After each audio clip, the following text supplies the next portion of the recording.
Yeah. We live.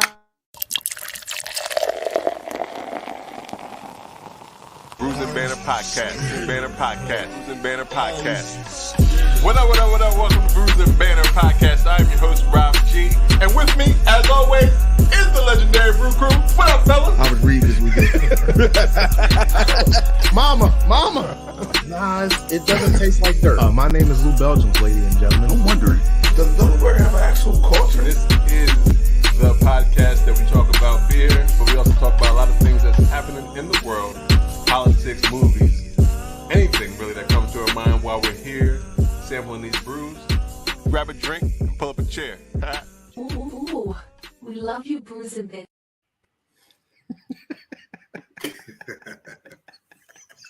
What, you don't like that?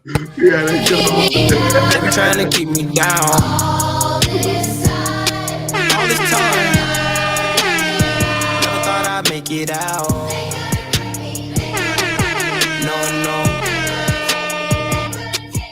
No. All my life. They be trying to keep me down.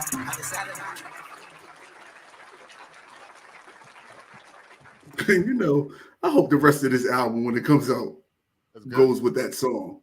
It probably. Well, I think it is. I saw an interview. He said it's all about healing. He's trying to heal himself. He's trying to do some self-healing. I hope so, because I don't want it to have that song and then kill it. Pop, pop. You know? That's not like the song. That's not like the song that's at the end of the album. Yeah. That's the song you close it up. Like, I love you, God. I love you, Lord. Keep me safe. Who is that, by the way? I don't even know who. Lil Durk. Lil Durk. Oh, Lil Durk. Jake. He probably said, probably said, I'm not going to be on that if you ain't for real. So he said, I'll give you a verse, but you got to some ultimatums. Yeah, I got some ultimatums with me giving you this verse. Yeah. And he gave him a verse, my man. He did give him a verse. Yo, this whole week for Jay has been on. He's been on fire this week. You know, the Summer Walker intro was dope too. Yeah, my man is. I said that he's that dude. He is, but I just hope that Lil Durk, make sure that album maybe a little bit more introspective. You never know. Right, from the interview he gave, he did say he was being more introspective. So we'll see. Okay. Because you never know. His introspective might be something different. Instead of shooting him in the head, he's shooting him in the gut. Right. It might be a whole different thing that we're looking for. We're not driving by no more. We're walking up on him. I don't know, something crazy. Yeah. What up? Welcome to Bruising Banter Podcast, where the topic is the rockin' and the brew.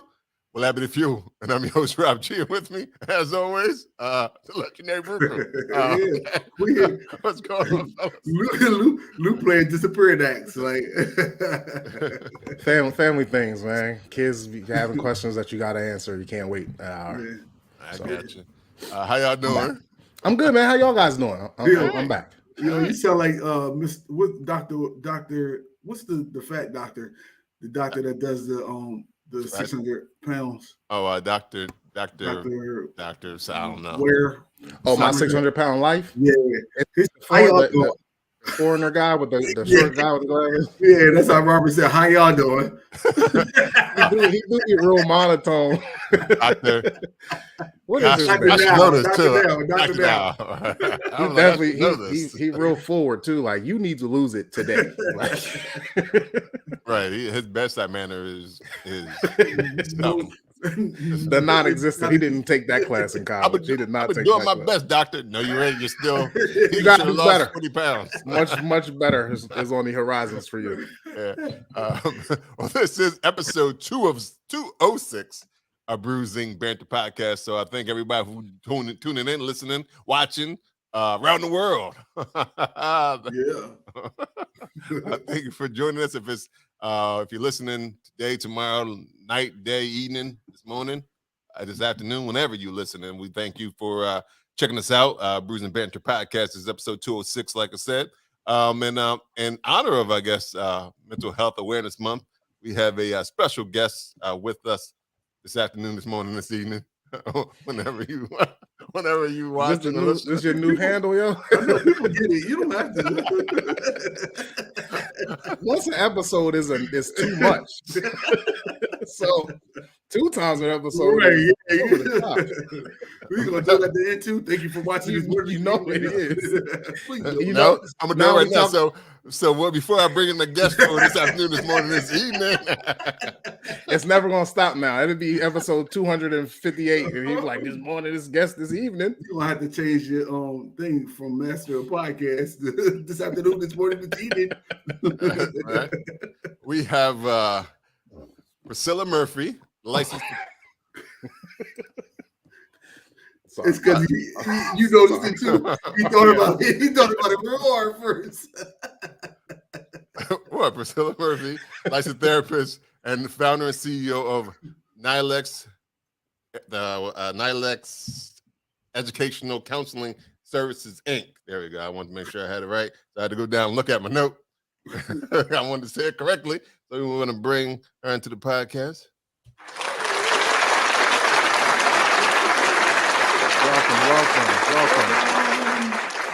Welcome. Glad you can be here with us this afternoon, this morning, this evening. I still find a way to throw it in there. Like, Yo, it's not gonna ever stop. It's on and popping now. It's a phrase for him. Hey, We should just let it go. The things that we don't like that he Yeah, says, we I gotta just know. let it go. That's the Yeah. thing. And Every we time go we say on it. something, Yeah, goes- man, it becomes a thing now. yeah. We didn't start the fire. It was always burning. Oh, he's on the road today, Oh, you want to thank you for Priscilla for coming on this afternoon. I can't help it now. It's like, man.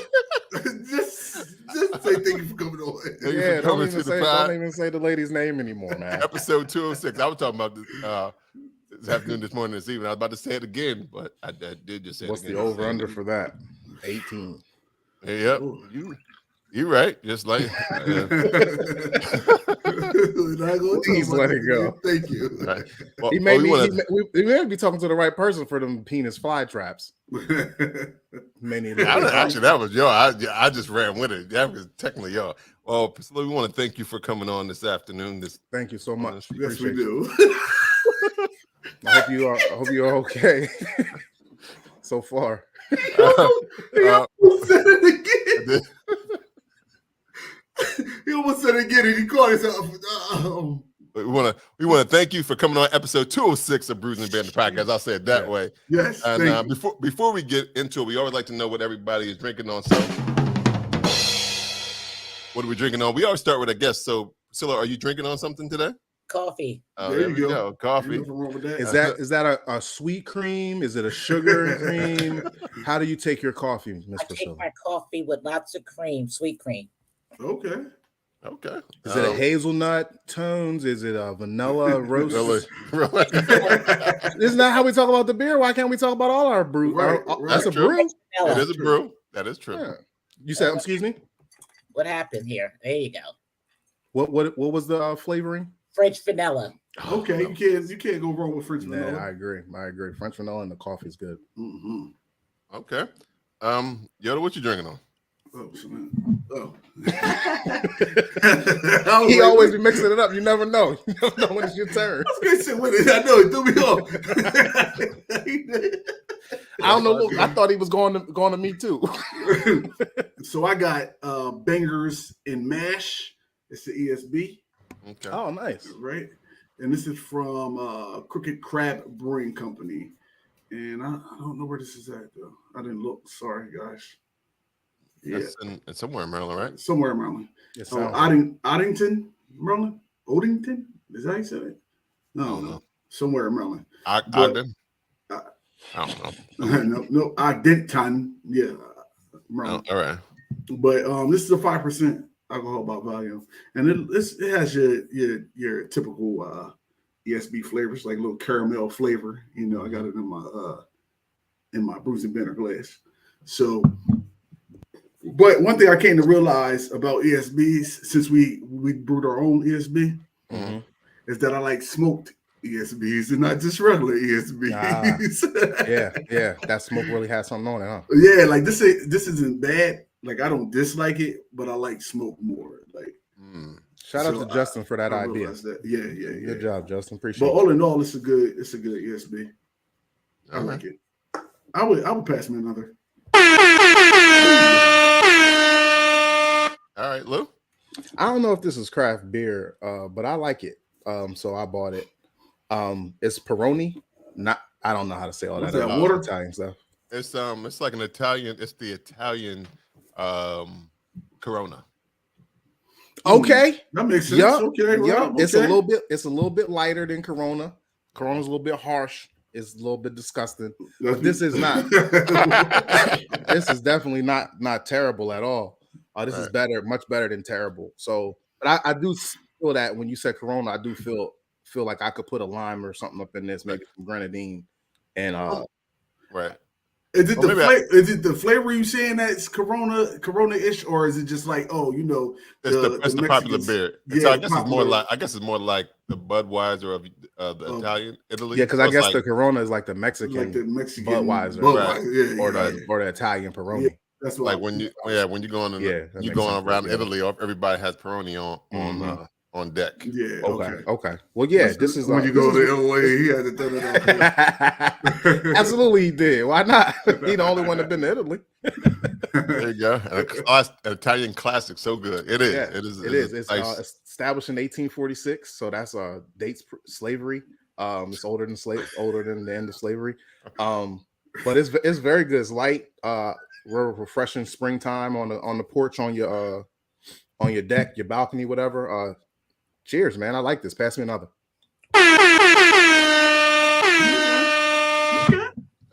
My mother said hi, Priscilla.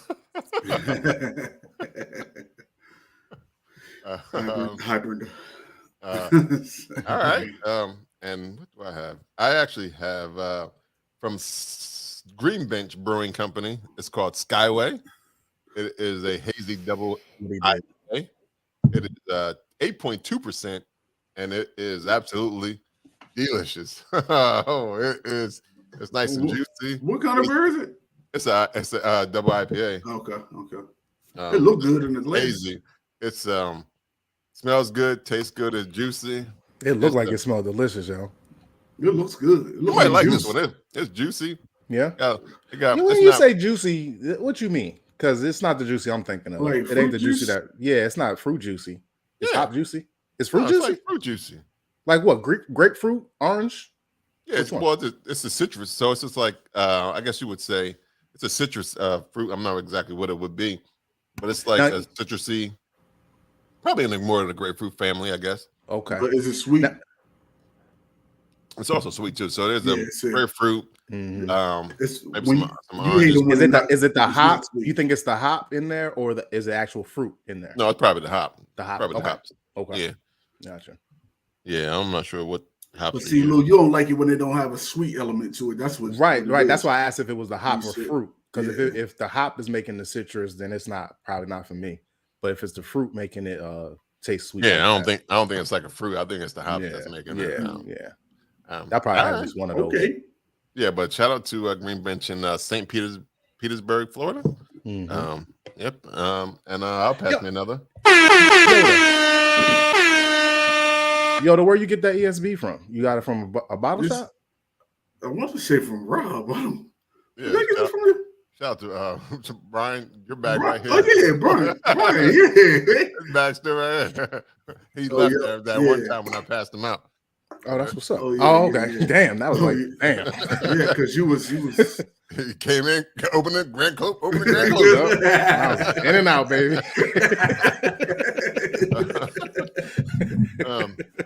All right. Well, we got through the drinks and all that. We got coffee, we got beer, we got all kind of brew-ish stuff. So we're gonna get to why we here. Parachute Lou. I saw.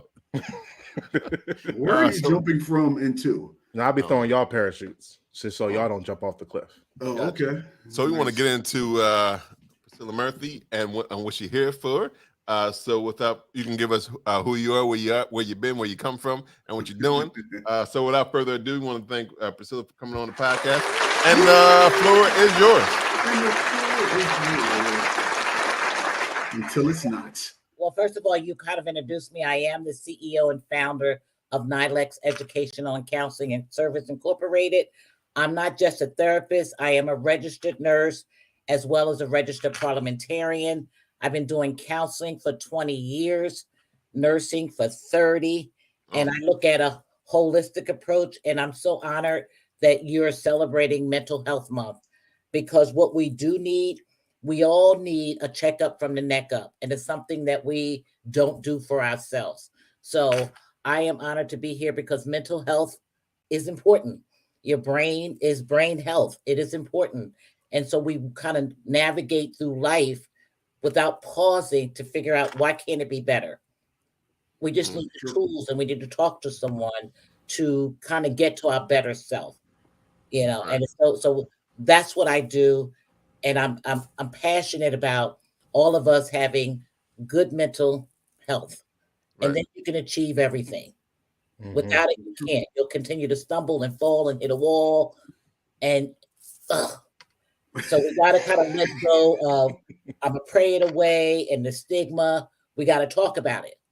We got to talk about it. Prayer is good, but God put me here so I can help you get over the bridge. Okay, so we got to do that and talk to someone who is non-judgmental and non-judgmental and unconditional regard, because we talk to our friends. And let me tell you something right now. Your friends don't have your best interests. Right. Okay. Your friends are looking at you through their eyes, and if you achieve, they kind of don't want. If they're not achieving, you can't achieve. So again, we gotta start with us. You are worth it. We gotta have that self-love. You are unique. You are special, but you have to feel that way for you. And with therapy, it works. It works. I got a question off the top, right? What exactly is mental health? Mental health is your emotional well-being. It's how you think, how you feel, and how you behave. And we want to put it, they all go together. So everything about mental health is your thoughts lead to your feelings. And because you feel some kind of way, good, bad, or indifferent, you act on that. You act on that. And see, many of us, especially culturally, you don't have your family history. And there isn't a person don't have family history of mental illness in their family. And just where did you pick it up on the gene pool? Because we all have life issues. We just don't know how to navigate them. And some of us want to continue the old script. See, when you're born with a blank slate, and your parents write your life script. But somewhere along the line, you have to write your own life script. You can't continue to operate in the 19th century if you're in the 21st century. So we get caught why things don't work out. Well, you're still back here. You have to move your brain forward. You have one. Use it. So you can, again, be your better self. Right. I guess a question almost similar to the lines, like how, I know you were talking about we got to get through the stigmatism. I mean, the stigmatism about, I'm thinking about that. Got to get through the word. But how do we get through, how do we break through, how do we get it, the taboo of mental health, especially in the Black community? Like, how do we push through and say, no, it's for everybody? How do we make people understand that this is not just, it's just like any other thing you would do, any checkup you would do, you get a physical for your body. So how do we get people to understand that, how important that is? First of all, we got to start talking about it in our homes. It is okay. We don't talk about it. It's the secret. It's the taboo. And we have to get rid of the old adage, what goes on in the house stays in the house. That's the start there. Because that crazy Uncle John that always get his toe up in the corner somewhere and you laughing, well, crazy Uncle John is self-medicating for depression. But we won't say that. We continue to make fun at crazy Uncle John. Right. And then we're sitting there exposing ourselves to Uncle John, seeing what he's doing, and it's not helping us either. And we normalize it too. Right. You normalize it. Yes. And this is not normal because we all have a genetic code. We all have alleles, and alleles come from your ancestry way back here. So we got to pay attention that something is not okay. If you're sad and if you're sitting there and it's weeks, irritable, if you're isolated, if you're sleeping a lot, eating a lot, something's not right. If you feel like you have way too much energy and not enough energy here, something's not right. You got to think about it. And the problem is we don't do self introspection. And you mentioned that earlier, or self reflection. We don't sit with ourselves long enough to want to work through whatever that is. Most people have some what we call ACEs, and those are adverse childhood effects. Those things that are unresolved in your childhood, listen, they come out in your adulthood if unresolved. And that's why you have to talk to a therapist and you got to work it through. We got to change the ending of the story, because when we tell stories, we're telling most of them from a child's eyes, and that child is still hurt. And now we have to look at it from the time of things happening and the generation and what was happening in the world at that point. So we want to get into therapy to work it through. And at the end of therapy, I want you to have hope and forgiveness, because forgiveness is not about you okay with what was done. Forgiveness about I have to accept what was done so that I can move forward. So you have to forgive. And people will always ask for forgiveness, but Lord knows they don't ever ask for themselves when that's so simple to do. Right. We have to relearn, retool our thinking. That's true. No, you know, Oh, you go ahead. you know what I always wonder, and I'm just going to ask your perspective, like how, because you've been in the game for a while, but it seems like, I mean, she has nothing like that. Not just the way you said it. You said like she a rapper. You've been in this industry. You've been killing the game. Yeah, you've been killing the game. because I'm just thinking like mental health to me is something that just popped up within the last maybe 10 years or so. Like back in the day, you didn't hear anybody talking about it. Like what do at least I didn't. Is there something that like you see it on the internet now and everybody's interviews, everybody's talking about it and all this stuff, but like before nobody was talking about it, like at least on TV and stuff like that. Do you know what made it turn around, like for more people to be more aware of it? You mind if I start, Miss Priscilla? I think she said it earlier, Yoda, like everybody is like whatever happens in the house stays in the house. Like I remember being like 12 years old and going through some emotional stuff, and my mom came up to me and she says, "You want to go to therapy?" And I'm like, "Therapy for what?" Like I didn't even know how to issue. I didn't know if anything was wrong. And I'm like, "No, I don't want to go." And my 12, 13-year-old self got to make that decision. And she was like, "You don't have to go." And what, 40, 30 years later, I'm in therapy on a monthly basis. And I called my mom. I'm like, "Ma, why don't you put me in therapy?" And she was like, "I didn't go. I wasn't going and I wasn't going to go. Even if you would have said, 'Mom, go with me,' I wouldn't have went. So how can I tell you to go if I knew I wasn't going to go? I can't make you do something that I wasn't going to do." So I think that's how it becomes like our generation is more emotional and more accepting of the emotions and the trauma that's happened to us. So I think our parents didn't do it, and we as parents are doing it more for our kids. And hopefully our kids will be better for their kids, and it keeps going on. I think, like Ms. Priscilla said, it's generational. And as we get further and further from trauma that we couldn't prevent, it helps us to try to prevent it to the future generations, if that makes any sense. And that does make a lot of sense, because even for myself, I was a registered nurse, am a registered nurse, but I didn't believe in therapy either.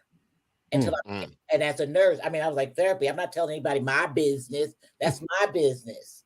Right. And so I'm older than most of you. So think about that generation, the baby boomers. So now I become a nurse and I listen. You listen to people.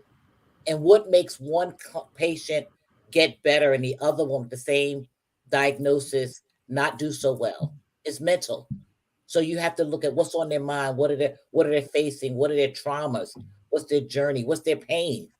So you have to take it from that perspective. And in answer, Yoda, to your question, in 1980, under the Clinton administration, there was mental health. But what he did was close down all the inpatients. People were housed for years. You know, I thought I had an aunt who was in an inpatient setting for schizophrenia. I didn't know that. I thought she lived in a hotel, because it was a big building. Right. I mean, so your parents don't say she's in inpatient therapy or Mhm. something is wrong. It wasn't too much later I found out that she was in an inpatient psychiatric unit. So instead of them treating them years ago in the 80s, 90s for outpatient, if you had depression or bipolar, you were in schizophrenia, you were placed inpatient and your Okay. children were taken away. So you think about that. If something is wrong with you back generationally, if something is wrong with you and you were going to go inpatient, then you would lose your children. So we Wow. have to talk about it. You're a healthier generation in getting things done, not mentally healthy, but your action generation. So we have to talk about it and parent our children different if we want different. They don't have to continue to suffer through life, even through oppression, even in the worst neighborhoods. We have to cut it and start anew with each generation that's born. Mhm. So yes, it's out now because you have social media. You have Right. football players and actors and actresses all coming out about their depression because they're saying, "Hey, I suffered too long," and Mhm. the other half commit suicide because to commit suicide, you're in the darkest spot. And I don't know if you've ever been depressed, but let me tell you, that's a dark place to be in from experience. Mm. And you do want to take yourself out. You Mm. do because the pain is so intense. Anything is better than where you're at. Mhm. And if you don't reach out, and family members don't see that. They don't see that. Oh, you got it made. You got a nice car and a nice house, or you have this and that. What does that have to do with what I'm feeling, what I'm thinking, Right. how I'm acting? Nothing. Right. And I guess on the lines on those lines, like I know a lot of people say, like check on your strong friends and check on all your friends and stuff like that. But like how do you if they're trying to hide, um, I guess how they're really feeling, like how do you really get to them? Like how do you make them know it's a safe space that they can come Mm. and say and be all right with like letting me in or letting anybody in? Like how do you make them aware of that this is okay to be exactly who you are, even if I can't give you all the answers, but at least I can be listening and tell you that hey, maybe you need to get a licensed therapist. Like how do you get to that point where somebody is willing to share that way? Because a lot of people do try to um hide behind a facade like they're happy until it's too late, and then they're gone, and we like, oh man, how could we have done something? Like by then it's too late, but how do we get before it's too late? Well, sometimes you have to look at what is your relationship? How close is your relationship? Because I would if we have a good relationship, I want to trust you with my information. But I don't want you to hold it if I'm suicidal. I need you to call 988 or get me some help or refer me to a therapist or walk me to there. You got to get me to the door.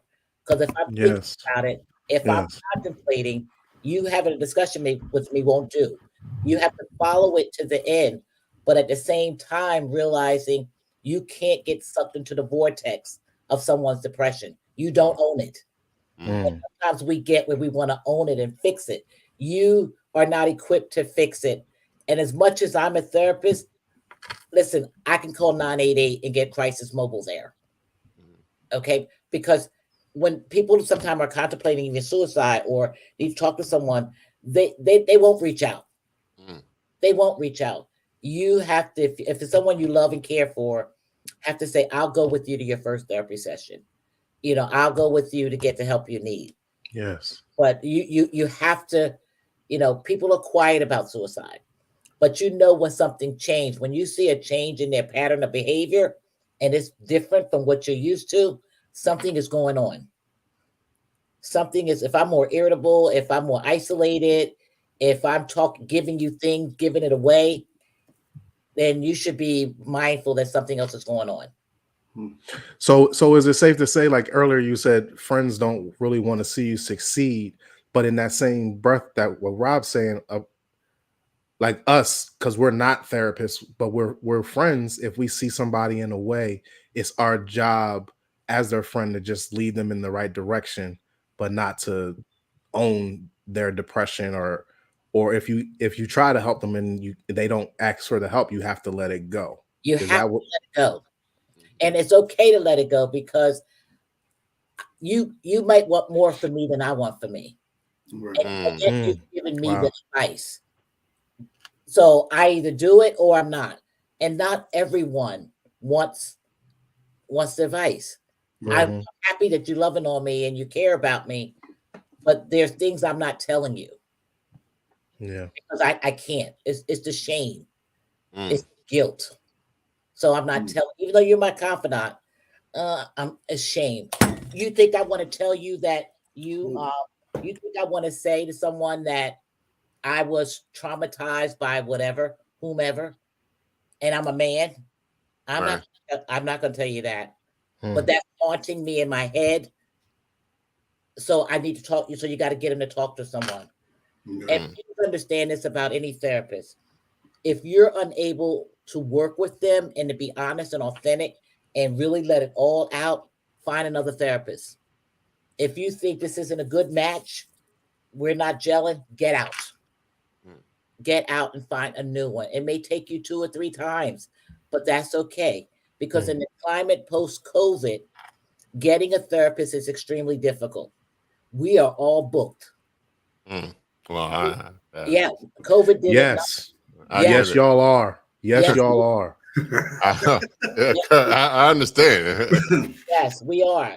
And even in my own practice, I may hear a story even though I'm not taking new clients, I may hear a story and then my spirit allows me to take them. My spirit allows me to take them because I'm like, oh, okay, God, you're calling me on for this person. Right. But I'm going to know in my soul and in my spirit for me. Yes. Now, I guess another question I have in terms of like I was saying, like it's mental health is just as important as physical health. Like we go for a yearly physical, like so if you feel like maybe like you're not, maybe you think I don't need therapy, but should we all get like a 6-month checkup or a yearly checkup? Is that something that should be That's a good physically question, and right? mentally? That's a very good question. Yeah. Well, yeah, you should, because if you notice now when you go to your provider's office, you fill out what we call a PHQ-9. That's a physical health assessment to look at where your mental is. Are you feeling sad? Are you isolated? Do you sleep a lot? That 10 question is an indicator for your provider to say, it looks like you're depressed. I'm going to give your name to a therapist or a psychiatrist. See, now keep in mind about a psychiatrist, they write for medications and not for nothing. Some people are like, I don't want to take another med. And that's okay too. But you're going to take the long, hard road if you're really clinically depressed, because it takes a lot of work and commitment and tools to help you navigate.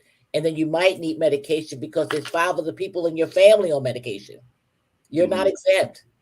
You're not exempt. And usually we find with medication, usually whatever someone else in your family, first, your mom, parents, is a medication you should be on.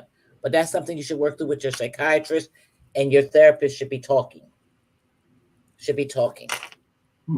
Okay. All right. So I can't do that. That finger thing was crazy. that finger thing was wow. I'm sorry. You're stupid. I am. I've never seen nothing like that before. So I gotta remember get a mental checkup. I gotta put that. Now, but how does somebody who feels okay, how do they get a mental checkup once a year, twice a year, when it's so hard to find a therapist for someone who needs it weekly? Like how does a person question. If I wanted you, Miss Priscilla, and you just said you're booked, how do I get you just to talk to me 2 times out of the year just to check in, to get that checkup for a person who considers themselves mentally healthy but just wants to make sure? Okay, so number 1, it's very difficult to take a client twice a year to start. Yeah, I gotta get to know you. I mean, I got to know everything about you. So again, if you have insurance, your insurance provider has a list of all the therapists that are accepting new clients. And so for me, and so you first of all, I say call them. Second of all, when people call me and I say I'm booked, I will refer to a therapist I trust. And we trade off because you You have some who book's not so heavy and they're taking on more. I'm just kind of winding down and others are starting up. So you could do that referral and give them numbers to contact and call someone, but help them get through to a service. Yes. But do you also agree with that in that same vein that that person that's looking to get a yearly or bi-yearly checkup should still do like a couple of sessions in a row? So like you said, to get to know the person before we go to the once or twice a year. Yes, because there are people come in my office that really they don't need weekly therapy. They don't need weekly therapy. They need therapy maybe monthly or maybe quarterly after you hear what's going on. And then we go to maintenance. So I may start off every week or every other week for 4 or 5 months. And then I'm like, well, you're good. How about every other month? Just for check-in. So you stay where you are. So we don't have you falling into the vortex, that rabbit hole, and then I got to pull you back out again. Gotcha. So I like the checkup, or I'll just say, just send me a text on a scale of 1 to 10. How's life? 8. You're good. Yeah. I might say, what can I do? What do you need to do to get to a 10? Yeah. Because I always want to encourage and motivate you To do better. Yeah. Yes. Absolutely. Well, here's another question from the viewers. How do you handle it if you feel like you don't relate to your therapist? Get out. Just be like, I'm out of here. Get out, Kelly, and you find a therapist. You find a therapist that you can navigate with. And Kelly, give me a call. I might have one for you. But anyway, yes. Okay. All right. And going back into the things in terms of like you were saying, like it might be difficult to find a therapist nowadays because they're all booked up because of COVID and stuff like that.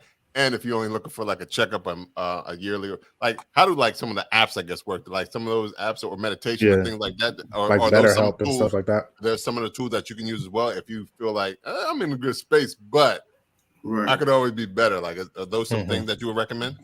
Oh yeah, I am always looking for activities to help you. I'm an advocate of journaling.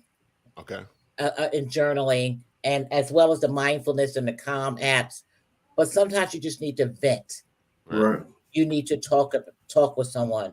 So even if you need to meet with a therapist every quarter, whatever, it's just what's happening in your life right at the moment. It's just what's happening. So again, get the checkup for you. Or every day you should say, how do you feel today? What's going on? And I go, I'm a 10. But I have days where I'm a 7. So why are you a 7? Well, because I have to do X, Y, and Z, or something's not working out the way I want. Right. But I'm okay with that. But a good therapist will call a therapist just to get the checkup. But for others, again, you got to, check in with your therapist if you're not in one. And if you don't have one that you've seen, no therapist is ever going to take you for just a monthly checkup. You know how you feel. You know what's going on inside of you. You know when you're stuck, then get into therapy. You don't have to stay there. Therapy should not be forever. It should be like you're getting an oil change on your car. Right. Okay, every 5,000 miles. Talk to someone, and it's okay. Yeah. Miss Priscilla, do you have a therapist? That's what I was about to ask the same thing. Yes, I have a therapist. Well, why you saying sorry. like that? Well, I have a mentor and a therapist, Dr. Jim Okay. Walsh. So I can run things by him. I can sit and talk. And when I was seeing Dr. Walsh, and I was seeing him when I was caring for my dad. My dad I cared for years, and I thought I was going to, push him down the steps in about 5 seconds because the stress that I was working and running here that I needed to go in. Yeah. And yet I saw when I was there, I realized that I needed to be empathetic. Because my father continued to treat me like I was 12, and here you're living in my house. All those things we go through. Right. So I needed to go into therapy to talk about it, so that we could have a loving relationship. Yeah. I need to do that. Do you think that do you think that it's important for a therapist to have a therapist? I do. Because guess what? We have lives too. Right. Yeah. And we live and we have things to go awry. And you Yeah, know, and you know what's crazy? I don't think I want a therapist that tells me I don't need a therapist, and you hear everybody else's issues. That's what I was about to say. Like, what do you do? What do you do? How do you cope with everybody? Right. Because everybody's just dumping on you, right? Yes, for 8 hours a day. So, like, how do you wash that away, or not? Like, because you're helping the people, I'm sure. Right, but how do you not embody that? Yeah, like, how you have to be, like you said, you have to be. Don't you have to be empathetic? Yeah, a little bit. As a therapist. yes, but the difference is I have a great balance in my life, and I do a lot of self-care. So as much as you take in, I'm blessed every day for my life when I hear what I hear. right. So whether it's a massage every month that I do, whether it's hanging out with friends, whether it's traveling, I remove myself frequently. I get 8 hours of sleep. I stay very hydrated. I'm like in love with me, honey. So I'm going to nurture me because I That's a can't word. nurture you if I'm not okay. Yeah. Right. So you have to do those things for yourself. And there are times where I just say, I'm ghost, I'm closed, where I won't take, you know, when I have a Woo Sub Wednesday. Woo Sub Wednesday for me is my day of no drama. I finish my day and you sit down with a cup of tea, a nice warm bath, and you do that loving on yourself, read a good book, but you don't take in, you gotta power it down. Otherwise, you're not effective. I like that. Woosah Wednesdays. Yeah. Ooh, That's pretty dope. I think a lot of Forget people about need it that. Fridays. Forget about it Fridays. Forget about it Fridays. That's why we had that often.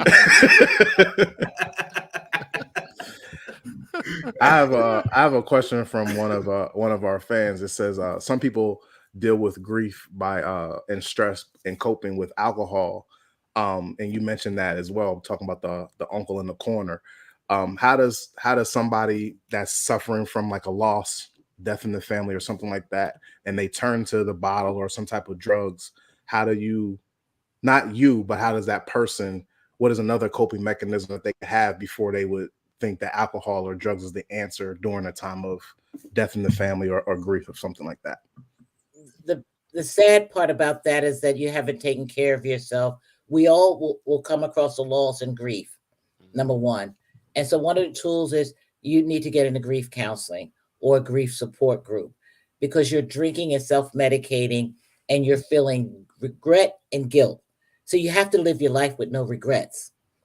And we live with so many regrets because we don't do what we're supposed to do on this wonderful journey. So for that individual, alcohol and the substance you're going to wind up in some program, inpatient somewhere. So why not get therapy to work through your pain? Why are you shielding yourself from therapy?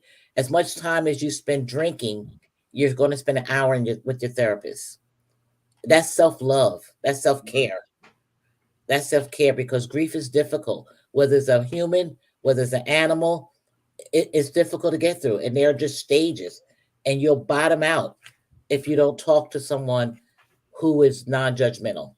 Yeah, and I think that goes back to the uncle with the bottle, though, because if you think about it, like, why is it that when somebody passed away, that I'm automatically going straight to that instead of like if I was taught to go to therapy, if that was something that my family did, then I would probably do that first. But being as though I've been watching everybody else handle it this way, that's my way. That was you were taught that. And inadvertently, that's what you learn how to cope, is the drink or the smoke or the do whatever, instead of going to talk to a person that could actually help. And then like we talk to all of our friends in these situations, and like Miss Priscilla said, they not able to help us, even if they really truly genuinely want to. They don't have the training or the capacity to help us. They drink it right there, right with you, and they drink it right. They may give you the bottle. They go buy you another bottle. Right. Now, we gotta get through this together. Let's go get drunk and wake up tomorrow and still have the same problems on our minds. But they like that's the thing. Like knowing that friends, even if they have your best interests at heart, they don't. Like because they're not licensed or trained to do it. And honestly, it's not something that's on purpose. It's just that's what like they don't mean to give you that bottle. That's what they learned at home. Whereas a person who's like us three I don't know if y'all are in therapy, but we believe in therapy. So if we find some grief and a friend of ours is going through it, we're not necessarily going to give them the bottle. We would suggest, hey, there's other options besides you drinking your life away or drinking this next 6 months away. Why don't you go to therapy and try to live the next six months? I guess I must take this time to say, even though we are a drinking podcast, we drink responsibly. Yeah, we don't drink. We don't drink for grief. We don't drink for grief. We drink to celebrate.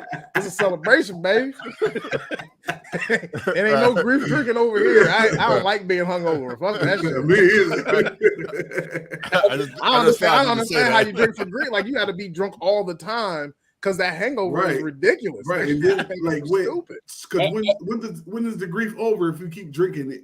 It's not, because once you get sober, you remember the grief. So now you want to drink some more. Yeah, I don't drink. It's a cycle. It's a crazy vicious cycle. Now you're alcoholic. Cycle. It's a vicious cycle, and you will only need more and more of it as the pain, as you try to make sense of what has happened to you. So if you talk about it, and maybe even that time, you do need to be on an antidepressant because you definitely are depressed. If you're drinking like that, I'm sure you have 4 of the 9 symptoms for depression, and you've had them longer than 2 weeks. Yes, you do need to talk to someone, but to drink it away, that's a short-term solution to a long-term problem. Yeah. I'm just curious. You say antidepressants. Would cannabis be part of that? Oh boy, you got to go there, right? Okay. Yeah, this is a cannabis-friendly podcast. Again, it gets to, again, I'm on both sides of the fence. Not so much for depression because I think it just puts you further down. But for some of my clients who have very high anxiety, that works for them in limited. I didn't say all day.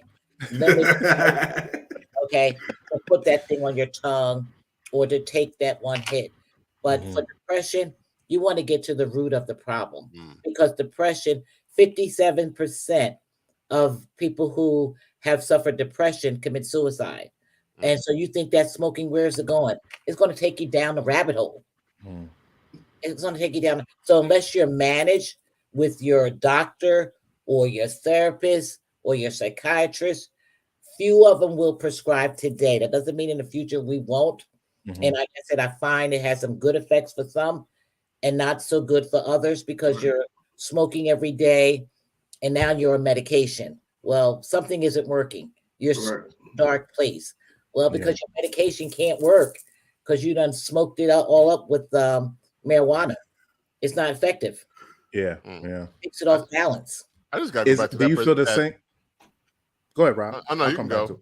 Okay. Do you feel the same way about psychedelic medication like LSD, mushrooms, and stuff like that? Yeah, I said no. Okay, we were just talking about marijuana, so I didn't know if we were including all. Those are off because that's going to take you down a hallucinatory path, and you're going to see and hear things you didn't want to hear, which is going to lead you to take a bridge. No way. Okay. No way. It's like everything. You have to do things responsibly, and not for nothing. Most people are not responsible. We got to go to the end of the earth. I know you are on this podcast, but most people aren't. Right. Yeah. That's true. Right. Yeah. Well, my question was, did I hear that you said 57% of people who have depression end up who suffer with severe depression wind up committing suicide? Wow. That is a high. Well, you're untreated. You won't. Listen. Less than 5% of those people who are depressed or have some mental health issues go even in for therapy. Look at the numbers. And especially if someone of color, only 4% of the population are therapists of color. And most people want therapists that look like them. Right. Yes. But we're only 4%. So why is that? Like, why you think nobody wants to be a therapist? Well, it's the same thing. Like nobody told people to go to therapy, so why would you be a therapist?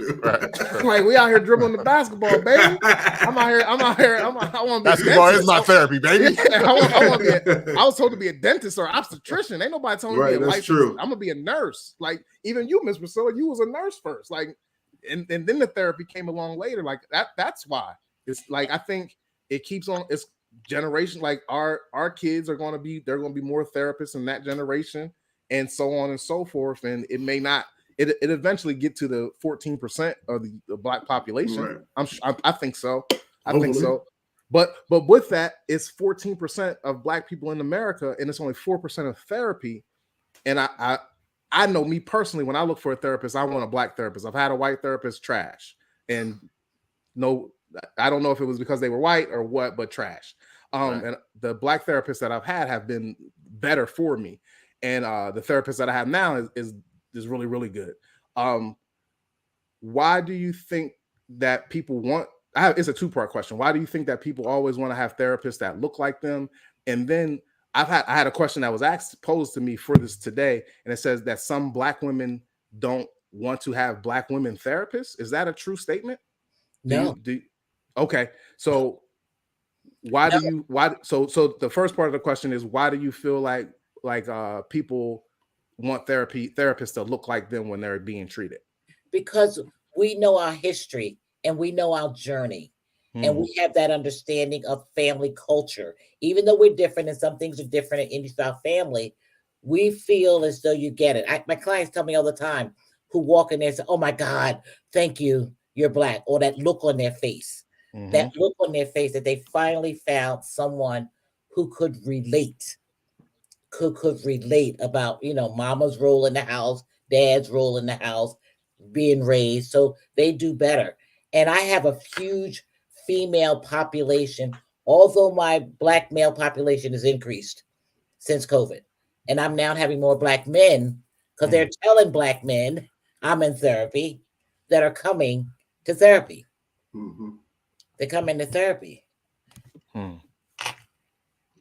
I guess there's a question kind of on a sort of line. What one? You said the second part was, what was your other second? Yeah, she answered. I was asking why this lady said some black women feel like they can't talk to other black women therapists, and that's what she said. But I'm thinking maybe her friends have tried that. I don't know where it came from, but she wanted to know if that was a thing that you find in your counseling of other people of color and women in specifically. No, when I get one woman in, I get all 10 of her friends. Right. That's interesting. Yeah. And then they call, and I have to say, please don't tell your friends about that. Well, it's probably because you be like, they probably having therapy, like, you know what? That remind me of my friend, and they be like, that remind me of our friend. So and she need to talk to her. You need to talk to her. Right. Because I was talking to my homegirl over the mimosas last night, and she said, and I was talking to you, to Priscilla, and I know that she need this help. So I'm booked. I'm fully booked. I mean, that's a gift and a curse though, because luckily they're telling them about therapy. But then Priscilla's like, don't sit there. I'm only one person. Yeah, and so I refer them out because I do get where I can hear 3 of the same stories by 3 different people. Right. First of all, I don't want to know your friend's name, so I don't connect the dots. Right. They'll just say a friend referred. Good. That's good enough.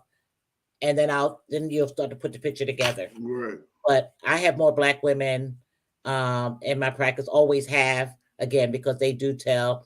And I always tell people, they go, well, you don't have a website. Listen, I don't need a website. I'm like a Bentley. Bentley don't advertise.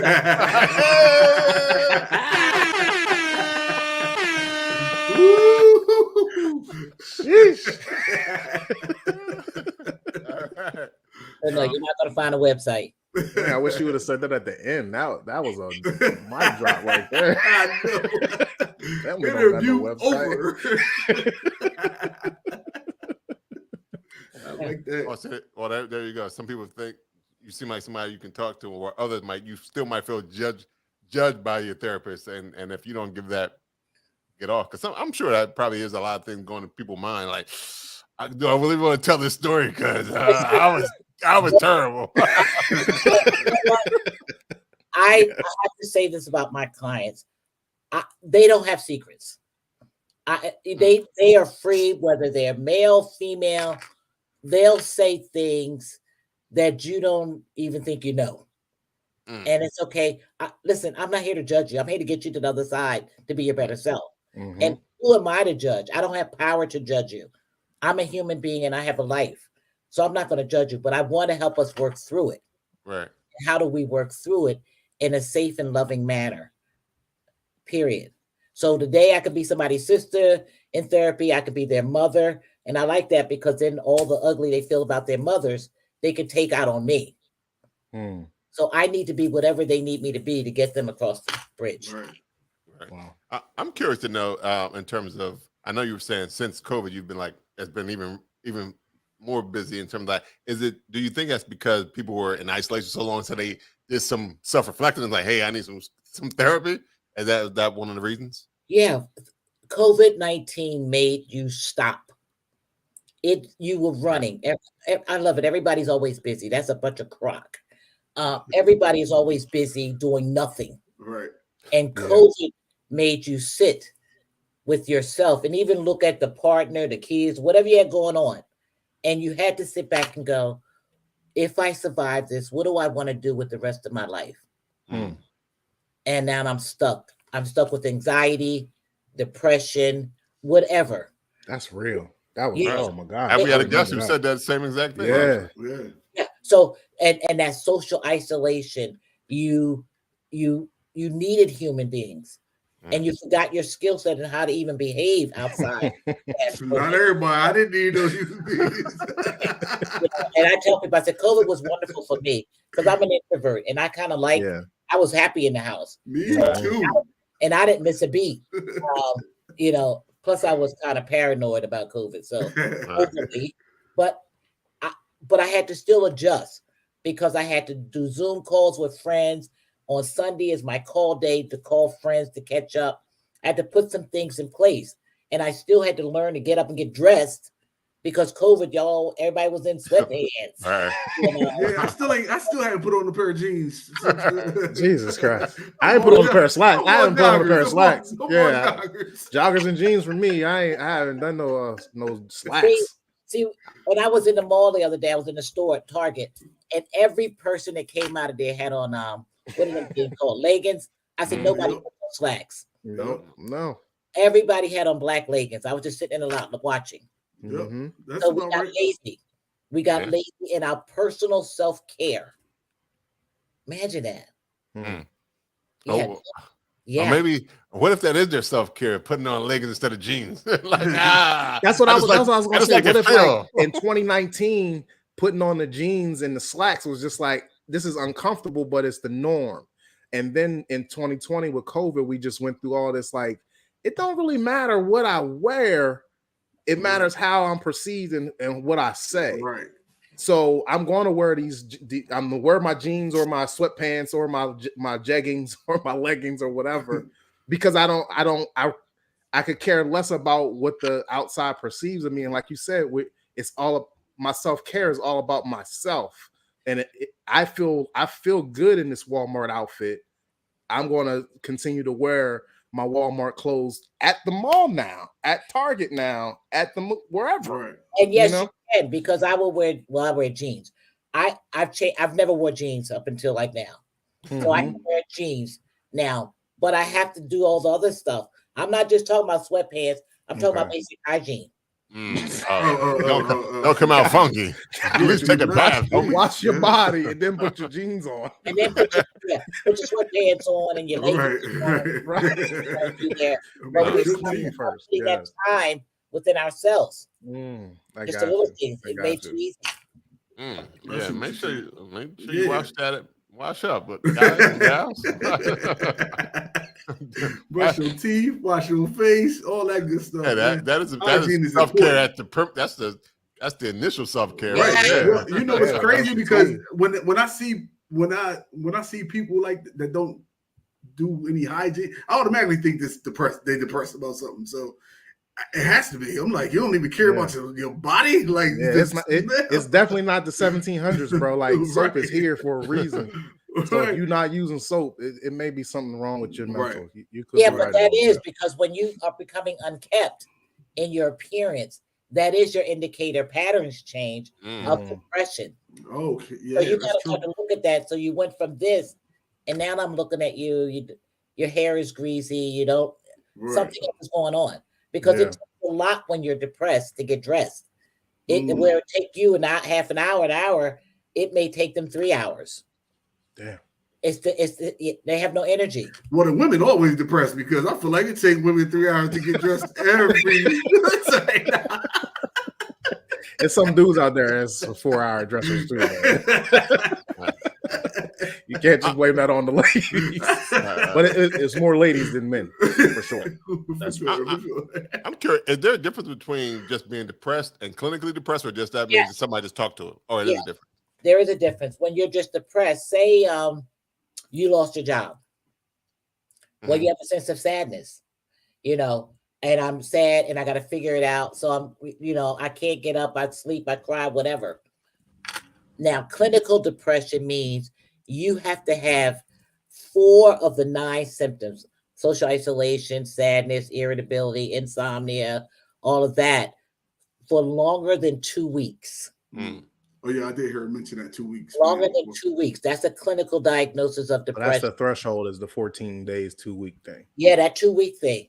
Yeah, so you could have situational depression, and that's okay. Right. You're going to move through that quickly.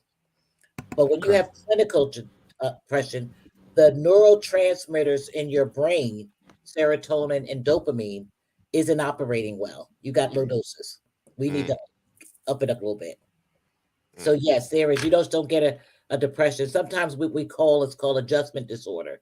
So if I lost my job, I'm only depressed because I have to adjust to something else. Right. I got to get out there. So it's adjustment disorder due to loss of job, due to having breast cancer, due to whatever. Right. But you move through it. Here's another question from the audience. Can depression stem from a hormonal imbalance in women? God, yes. See, told you they would say no. Yes, because your hormones are always fluctuating. And so, especially for women, when I have women who are menopausal or perimenopausal, I want them to see a psychiatrist because I know what's happening and their brain is not operating well. So we look at SSRIs or antidepressants. We got to self-regulate those hormones, and really from the brain, because everything is from the brain. The brain is the engine that can. The brain is the engine. So we got to get this right so that you can get a hormonal balance. The other thing I always say to my women is I need to know what your hormonal levels are. So you can have that lab test done, especially when they're perimenopausal, before menopausal. But yes, hormones play a huge part. I have a question. Some men are toxic and the masculinity is tough and they want to go to therapy. So they're looking for a male therapist and they can't.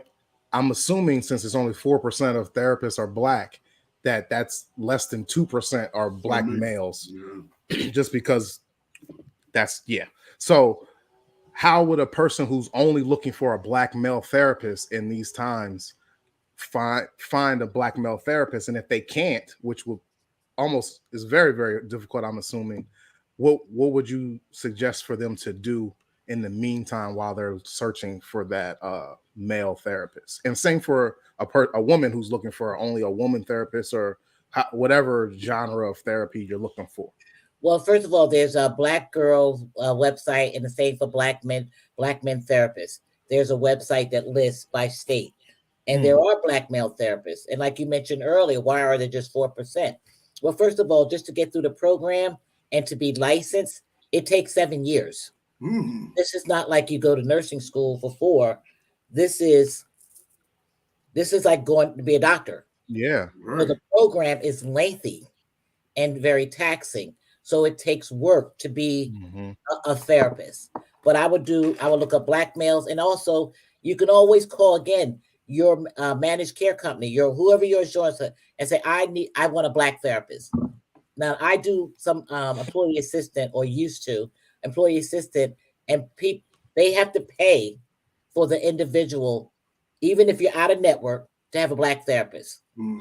So even though they may not have any in their panel, you can request a black therapist, and they will allow you to see that individual. And you won't have to pay out of network prices. Now, would they can you do that for a gender specific therapist, or only race specific? You could do it for gender specific and race. Wow, Okay. that's great. At any place. You'll call and you'll hear the call. They'll go. I get companies calling me and say they're looking for a Black female therapist. Say someone over 40. Well, they'll call me. Nice. So you're That's awesome. I didn't know that. Yeah. Yeah. Now I hear a lot of insurance talk going on. What if I don't have insurance? What am I supposed to do for therapy? All right. So when you don't have insurance, one, I would find out if the therapist will do a sliding scale with you. And some of us do pro bono. I do mainly college, one or two of them pro bono a year because they need the guidance. Yes. And if not, we have federal qualified health clinics all around the country. Delaware has 2, West End and Henrietta, and Philadelphia has like 4. So and so in your area, federal health qualified health services have psychiatrists and therapists, and they do sliding scale, maybe $5, and some of them are free. Okay. I also want to throw out there, like you said, college students, you do pro bono. Also, go to your health services if you're in college, because your tuition pays for most of the schools. I know my school did. That was my first time ever going to therapy in college, and they paid for the 2 years that I did it. I never had to pay $1 out of pocket as long as I was enrolled at the school. So if you are enrolled in a college or university, go to your health services. Get some free therapy. And if you're employed, your job usually will have an employee assistance program. Mm-hmm. You get from like 3 to some people 12 sessions free. 12, yeah. Without using your copay. And since COVID has happened, a lot of the insurance companies, depending on what plan you have, won't even allow you to pay a copay. They pay the full thing. Awesome. Okay.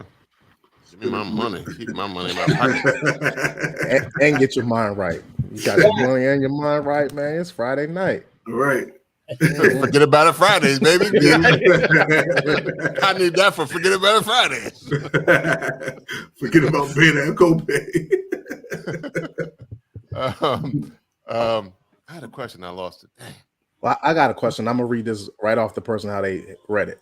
I'm hearing a lot about joy, how people are reclaiming their joy in these evolving times. How can you expand on that?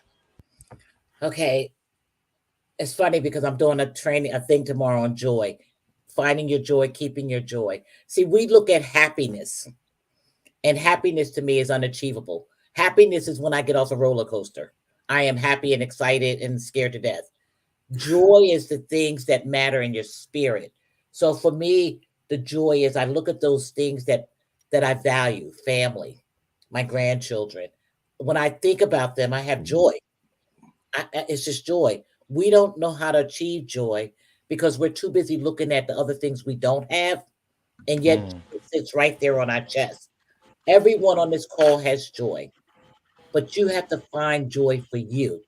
What's important to you? What brings you joy?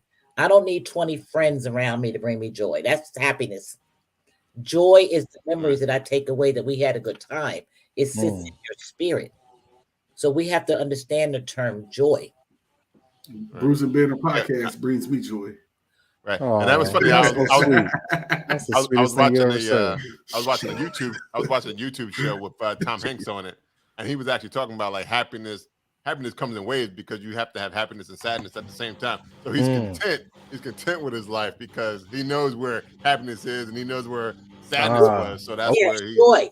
The joy is the contentment in your life. The joy is that someone calls you and say, I appreciate you. The joy is spending time with family for me.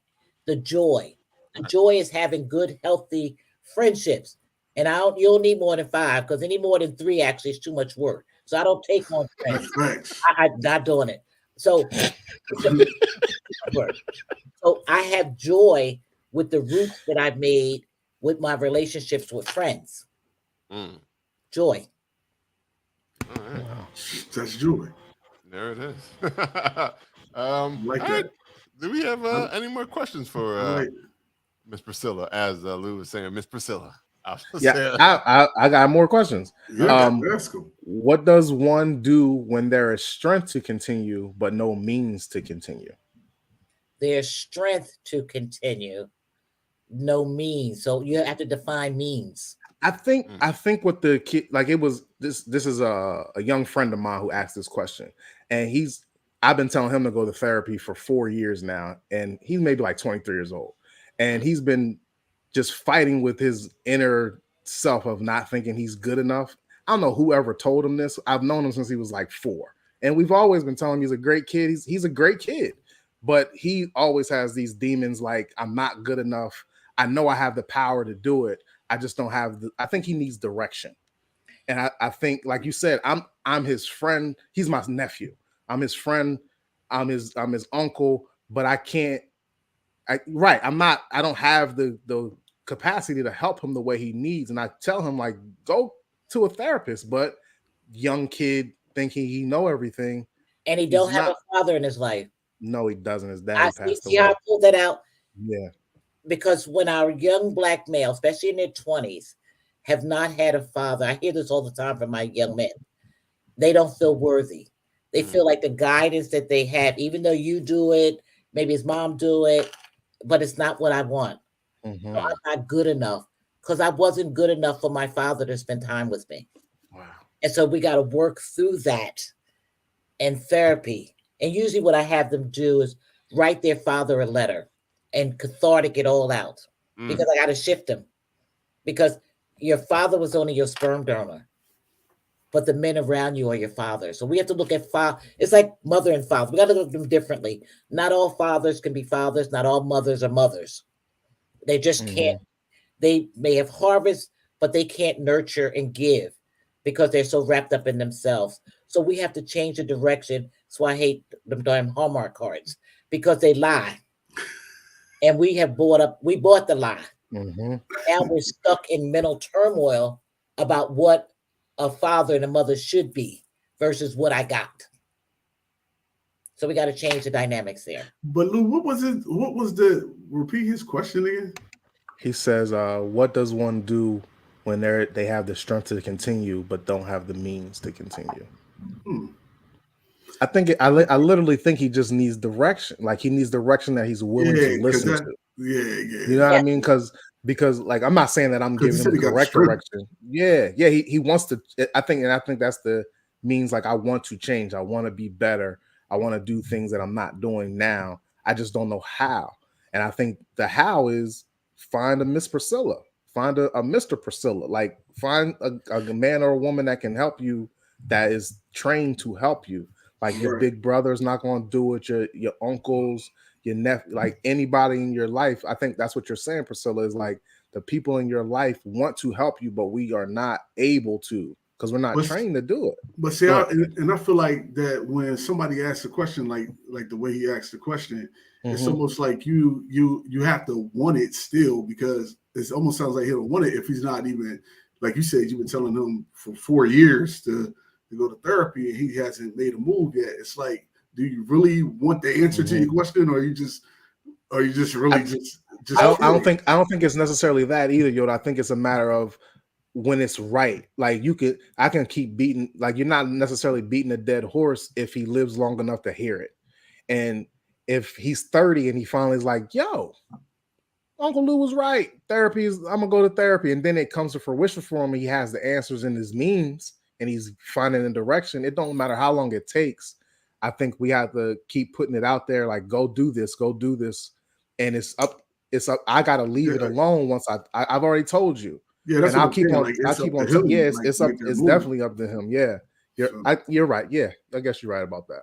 And when you look at a 23-year-old, you got to look at access. So they would do better virtually with telehealth, because timing, everything is this. And you got to give them all the steps, because when you're looking at 20, is one gear, one agenda.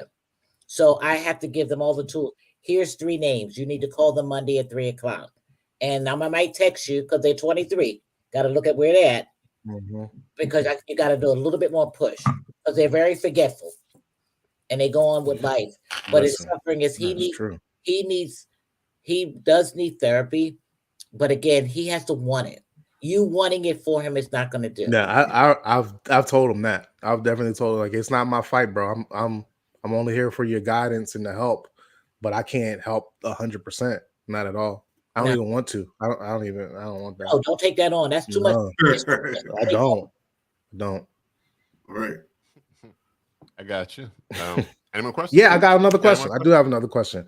Another friend of mine is married. Then he asked about are licensed therapists like yourself and marriage counselors, are they the same, or is a person specifically trained for marriage counseling? And do you go about finding them the same way, calling your insurance company or that way? Okay. Yes, marriage counselors, that's their whole focus is systems, family systems. Since COVID, I don't do family counseling. I do individual and anyone over, actually in college. I start from the college age now. So yes, you find a family marriage therapist who works with systems in the family. Yes. There you go. All right. But I can say this though, like I've been to therapy with my wife and the kids, and it's been because normally it's just one individual therapist, like maybe for the kid, or like the last time we went was for the kid, but we went as a family, and we got a lot accomplished in that session. So I mean, it's like, of course, it's different than marriage, but like the family aspect of it, I think that like somebody like Miss Priscilla will be able to help in the family aspect, depending on, I guess, the situation. Yoda, how often do you guys go? If you don't mind me asking. Well, see, because it's really just the kids' therapy session. We'll go only like sometimes we'll request it, or okay. So the kid goes on a normal basis. On a normal basis, and then y'all just step in every once in a while. Gotcha. Okay. I got you. Yep. All right. All right. Any more questions? Nah, I'm good. Well, she says she's not accepting anymore. So we don't need to find out how we can reach her. you can tell us this, Miss Priscilla, since you're not accepting, how would someone go? Can you just once again tell us how someone will go about finding a therapist if they're looking for one, if they're looking for any help? I know you said 988 is for suicide prevention. Give us all that information. Okay, so anytime there's a crisis, you know now the new hotline is 988, not the 7-digit number, and that's clear to mental health. The other thing is, if you have insurance, your insurance company should be able to find you a therapist within the area. If you're really struggling to find a therapist, again, I know my schedule is tight, but you can reach out to me and then I'll see the therapist in the area. Because sometimes we'll take someone just because someone referred us, because they're booked, and I may say, can you take this one as well? We will do that inner connection between the two of us. But we all know therapists who want to take on clients, but maybe you don't know them. So sometimes you just got to reach out to the therapist and ask that, who else could you refer me to? And we usually give you names, just like I'll give you a psychiatrist's name, and because I only deal for me with two to three psychiatrists, because I need them to be like me with my clients, and make sure they're going to do the work. So others probably have the same thing set up, but you can reach out. And usually if I don't take you, like I don't do Medicare, because that's a social worker. You got to have a licensed social worker. So when seniors call me, unless they want to pay out of pocket, I will refer them to licensed social workers to take them on. But yeah. There we go. So if you can't find a therapist, call a therapist to find another therapist. Yeah. And all therapists know where the therapist is be at. Well, where you hang out at? Insurance company, or call the therapist. They'll find you another therapist. So they can't work. You gotta invest in it. You got to put the time in. True. You can't want us to feed you and you're not doing the work. My therapy journey. So if you really want the therapy, you have to invest time in it, like you invest in yourself. You find the therapy, you be dogmatic, and you show up. Because the reason why, if you don't show up twice in my sessions, you're out. I'm not going to deal with you because you're not ready. And you're taking up a spot for other people who want the help. So you got to be committed. And if it's not your time or your season, it's okay. You continue suffering until you get sick and tired of suffering. Thanks. If it's not your time of season, continue suffering. All right. I we appreciate wanna- how Miss Priscilla, like, we be joking and she like that's a joke, but it ain't funny. Like, I'm being serious. I know. I just want y'all to know, like, y'all can laugh over there, but this ain't. This I'm is so serious. you gonna be Love you it. gonna be suffering. Yeah. Well, we want to thank the Bentley of licensed therapist, Priscilla Murphy, to come through. Yes. That was good. From Good information. Nylex Educational and Counseling Services for coming on for BBP 206. So once again, I want to thank you. Thank you very much. Priscilla Appreciate Murphy. you. I don't know. She kind of gave her spiel, so I don't know if we should go back to her in terms of how can people find out more about. I guess we already said it. But how can people? Is there any like quick websites that you can give that people can find out about things like this? Not if they just don't know a certain, but if there's some services that you recommend that people can use. Even how we wrap can up. find Nylex. Yeah, how Yeah. we can find out more about Nylex. No, she said no. You can find out about me on LinkedIn. Like I said, I do not I advertise. ain't playing. Because a good therapist will. If I'm good enough, you'll tell 10 people. Right, that's true. You'll tell 10. That's If true. I'm not good enough, then I need to She go. like Trader Joe's out in these streets. No advertising at all. I word of mouth. No. But That's if someone the really most do need to class reach about out, her. if you really need to reach out to find a therapist, and I don't know what your audience is, so I don't want to get 1,000 calls, but you can leave me a message at 302-898-3261. If you really can't find a therapist, let's see if we can find you one. And I'll give that 5 minutes just because I'm really passionate about mental health and I have grandchildren, and one day I'll have great grands, and you may be the one that saved their lives if you had the checkup from the neck up. And so I really want to extend that to you. There you Okay, go. thank you. All right. Do you All still right. practice nursing? Well, I'm the immediate past president of Chi Phi Sorority Incorporated, a professional nursing organization. So I do community service for nursing. Yes. Okay, nice. All right. All right, Lou, how can they find you? I'm on them Instagrams. My name is Lou Belgium. All right. Yo. You can find me on IG and Facebook at IM302YODA. All right. And you can find Bruising Banter Podcast on Instagram, Facebook, and Twitter at Bruising Banter Podcast, even on TikTok as well. You can listen to the podcast on Apple Podcasts, Google Podcasts, anywhere you listen to podcasts. You can even say, Alexa, play Bruising Banter Podcast. I ain't go high, baby. You looking at me like, is he going to go high? I saw it. You can say, Alexa, play Bruising Banter Podcast. You want to follow me, Rob G, Rob Stay Bruising. There it is. Bing, bing, bing, bing, bing, bing. Master of Pod. I have that extra stuff all the time. Once again, we want to thank Priscilla Murphy, the Bentley licensed therapist, for coming on the podcast. Thank you so much. I appreciate you. Yeah. Happy Mental Health Month, everyone. Yes. Thank you Absolutely. so much. Until next time. Have a Until good week, next time. everyone. Peace. A good week. My dreams, the green twins with your eyes. They are my dreams, the green twins with your eyes. Gotta do better. I gotta do better. I gotta do better. I gotta do better. I gotta do better. I gotta do better. I gotta do better.